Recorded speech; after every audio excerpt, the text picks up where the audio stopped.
Pregame.tv, Brady, Kannon, Steve Fezzik. We're going to take a tangent here. We're going to put on our odds makers hats and talk about how we might do things if we were running a sports book versus how the playbook that pretty much everyone in town, almost everyone in town, follows.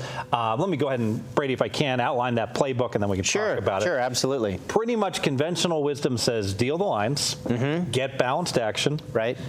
Charge 11 to make 10. Sure. Make a 4.5%. Every now and then you get middle in a game like the San Francisco, Green Bay game. So maybe you earn 3.5% of volume. Just churn and earn and the like. Don't take any positions.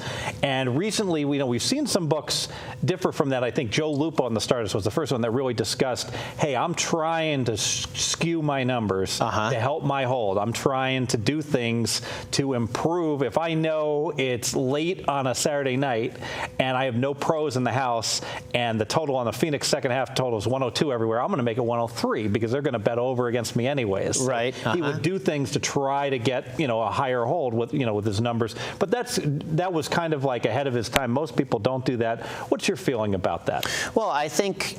I don't know if he was completely ahead of his time because back in the day, you could find lines around town where you might have 2, 3, 4 point differences. Now you're lucky to find a point difference. Oftentimes you can find a half point and then there's some juice associated.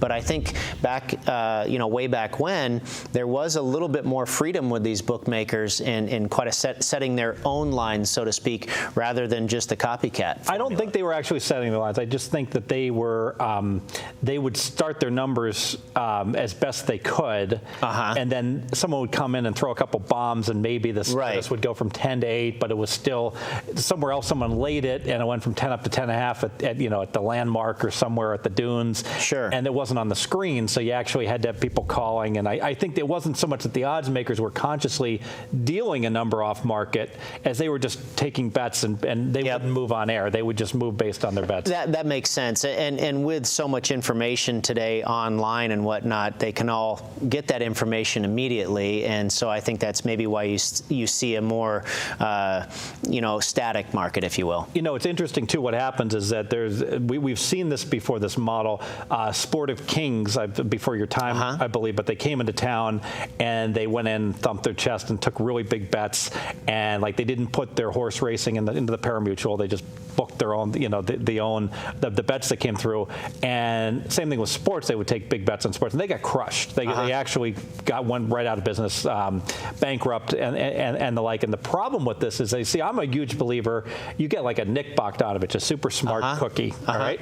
And Nick's worked successfully at the Horseshoe. He used to give a Midnight Madness a free half point on games that you played over at the Horseshoe back if you played at midnight on Friday. And he would have promotions like that. And he would skew his numbers based on his handicap. Right. And I love that model. And I think that is absolutely the model to go. But Jimmy Vaccaro once said, your opinion is worth 2 or 3 bets. Then you got to move. Right. So you take a certain, and it depends who's betting against you. Well, if it's 2 or 3 bets every day, that adds up at the end of the year. Plus or minus, depending on whether you're winning or losing. You get too far out of whack. Also, you start to get too arrogant about your opinions, and all of a sudden, boom, the bets are the sharp bets are going to get you. But you've got a pretty good security blanket to fall back on. The 11 to win 10 and just playing status quo, where if you just go through the motions, like you say, you should be able to turn that 3.5%, 4.5% at the end of the year. But I think what you're leading to is going into your boss and saying, hey boss, I think I can get to 6 or 7%. That's right. In fact, I'm going to go over the other camera and I'm going to talk about what a sportsbook needs to do to blow the lid off on profitability. Let's hear it. All right. Best bet for the Las Vegas sportsbooks. I firmly believe, I'm in the minority here, but there are people who agree with me. I think the Cantor business model, when they came in, was the stone cold nuts. They took, under Mike Colbert, they took big positions, they skewed their numbers, and they went for it. They went ahead and they had guys that were handicapping the games. Since then, Cantor, there's been a little management shake-up, a change. They're pretty much in line with everyone else now. They just go ahead and they stay right where the market is, and they're not gambling anymore. But I like the gamble. I think the gambling is really, really good. did. But the problem is you have to get a pro gambler. You can't just take someone who's been an odds maker his whole life, because he doesn't know what's going on. He really doesn't in terms of why certain numbers are moving. I mean, he knows, but he doesn't know necessarily who's originating these numbers, where they're going, what's causing these line moves. An example, there's a handicapper here locally, Right Angle Sports. They release every morning, 8 a.m. And so you see the screen light up like a pinball machine. Lines go from 3 to 5. Everyone knows that line's going to close 4 to 4.5. That's as far as it's going to go in that first 30-second release when the initial wave hits. And you just got to be aware of things like that and why those numbers are moving, who's moving all them. And I know a guy like Nick Bogdanovich knows all of this. And I think that if you had a guy who was really plugged into what was going on and was skewing his numbers and said, let me go ahead and take the San Diego-Denver game is a good example. I'm just going to deal it at -9 when everyone else is 9.5. That's all you'd have to do, because you would never take a bet on the +9. Why would anyone take 9? They could take 10 at a few spots at 9.5 and just build a position and basically become a bettor. I'm betting now on San Diego +9 plus $1.10 because they're all taking Denver against me. And you could, and you hit a certain point, you get your $50,000 position, boom, you shut it down, then you start dealing market. And I think that's what Jay Kornegay does to some extent with his folks over at the LVH, a super crack team. I really think that is the model. And I think 50 years from now, they will look back on this and they'll make fun of us. This bookmaking, we got to balance crap. Ridiculous. You don't have to balance. You just need to know. If you're dealing 7 on a game and someone comes up and bets $30,000 against you laying 7, you got to be able to evaluate, is that a sharp bet? Do I need to go to -7, lay $1.20? Do I need to go to 7.5? Or is that a bet I don't mind taking another one of those because it's not necessarily the right side? And as Brady says, hey, I got -110 working for me. I think history will look back on. There will be several books that are dealing a business model that I'm describing. May take 5 years, may take 25, but that's where we'll get eventually.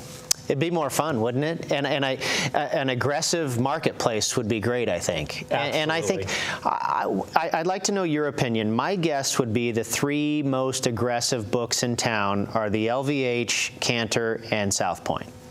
Yes, I would put all 3 right there. I'll go ahead and say also, I love what Tony Miller, he's very aggressive I think what he's doing at the Golden Nugget. He puts up initial numbers. People, boom, they come and take 3 dimes on. He's the first guy that puts up the national title game odds. Right. Oftentimes, Johnny Avello at the win. He's pretty aggressive too. He's got props up right now on the Super Bowl. I'll relay a couple. I bet against Johnny if I can. The NFC moved. I talked about betting the NFC. Yes. I got the NFC to score first, even money. Okay. I got the NFC to score last, even money.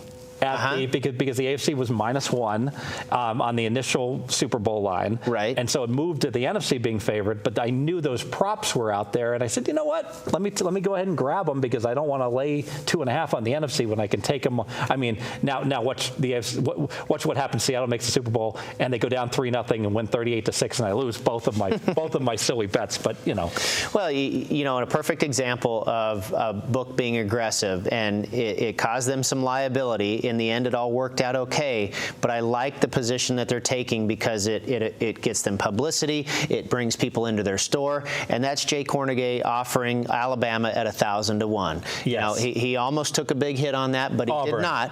Auburn. Alabama. The other Alabama school. Alabama might have gotten him fired. Yes. Auburn, perfect. Auburn at 1,000 to 1. And, that's great because there's a lot of books in town where you're never going to see any number close to that. Yes. And it's nice that there's that opportunity to say, hey, I'm going to put $10 on, this. I came all the way here from Tuscaloosa or whatever. Same thing with Tony Miller. Like he puts up the games of the year. They don't win. They don't lose. They chop it all out. It's a lot of work for poor Aaron and everyone else over there. And so why do they do it? Because I'll talk about what a great book they are. And go if you're downtown. Because there's opportunity to do it. There's opportunity to take a shot. Play against Tony. Don't play against, don't play against Harris that doesn't want to take a bet from anybody, I mean, play against a book that wants to promote the sports betting industry. Sure. Very good. And themselves. Absolutely. Well, it's been fun discussing all this. No doubt I'll be getting phone calls from bookmakers around town, not looking to hire me, but telling me what an idiot I am. And believe me, I understand that the second you deal a number out of whack, in comes a Billy Walters guy, and you've been head faked in the the market, and now you're taking a bet that's a 55% bet, and you just gave them a 59% bet because you're dealing 8 instead of 7 on a game. So I understand it's not easy. So thanks for joining us, pregame.tv. Hopefully we'll have Vegas Runner back in the saddle, but we do have senior handicapper Marco D'Angelo back with Ken Thompson, college basketball expert extraordinaire, and I believe Brian Leonard will be back with the A team here tomorrow. Stay with us, pregame.tv. Thank you, sir.